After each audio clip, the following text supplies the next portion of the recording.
Morning Brews, a tale of healing, loss, and unexpected connections in a quiet café. In a quiet corner of the bustling city, there stood a quaint little café named Morning Brews. It was the kind of place where strangers exchanged knowing smiles, and the smell of freshly baked croissants lingered in the air. The café was modest but elegant, its wooden counters and soft lighting giving it a warmth that invited everyone to linger just a little longer. Claire, the barista, had worked there for 3 years. She was known for her precision in brewing coffee and her uncanny ability to remember every regular's order. But what truly set her apart was her quiet observance of people. She loved piecing together the stories of those who walked through the café doors, where they came from, what troubled them, and why they chose her little sanctuary. This morning was no different. She had arrived early, set the pastries in the display case, and begun her day as usual. That was until he walked in. The man in the suit was not a regular. Claire would have remembered him. He had sharp features, a neatly trimmed beard, and a crisp navy blue suit that seemed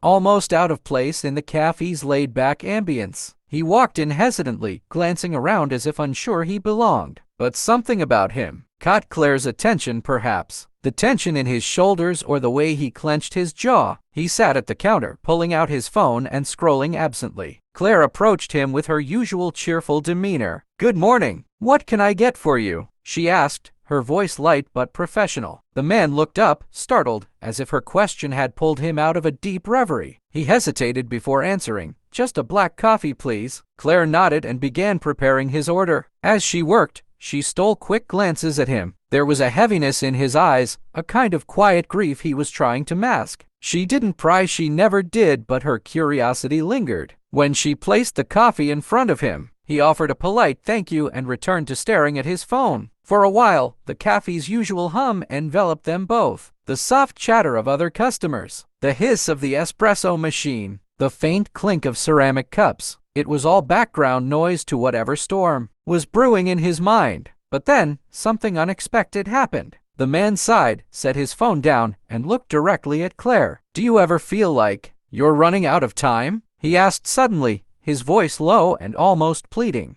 The question caught her off guard. She wasn't used to customers opening up like this, least of all someone as composed as he appeared to be. Claire tilted her head, considering her response. "Sometimes," she admitted, "but I think it's—" The man nodded, as if her words resonated with him. He stared at his coffee for a moment before speaking again. "I used to come to a place like this with my wife. It was our thing. Saturday mornings, coffee and pastries. And now I don't even know what to do with my weekends anymore." Claire felt her chest tighten. She hadn't expected such raw vulnerability, but she knew better than to fill the silence with empty platitudes. Instead, she offered him a small smile and said, "It's brave of you to be here. Sometimes, revisiting old routines can be the hardest thing." He looked up at her, surprised by her sincerity. "Thanks," he murmured. For the next hour, they didn't talk much, but Claire noticed his shoulders relax, his breathing steady. When he finally stood to leave, he turned to her and said, "I think I'll come back next week." Claire smiled, warmth blooming in her chest. "I'll save the best one for you." And he did come back, week after week. The man whose name she learned was Daniel became a familiar face in the café. Their conversations grew longer,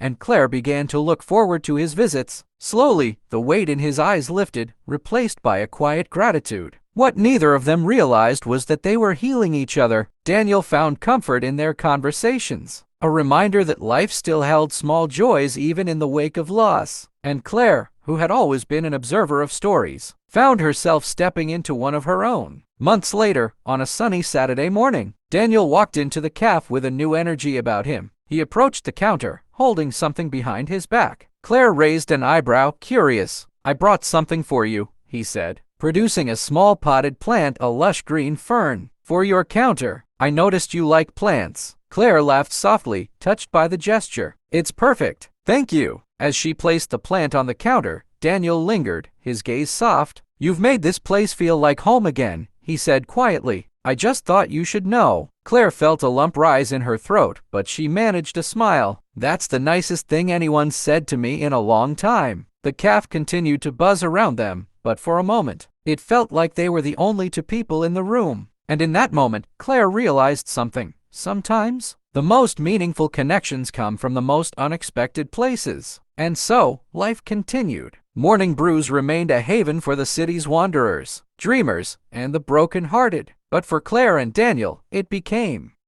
something more, a reminder that even in the quietest corners of life, hope can always find a way in.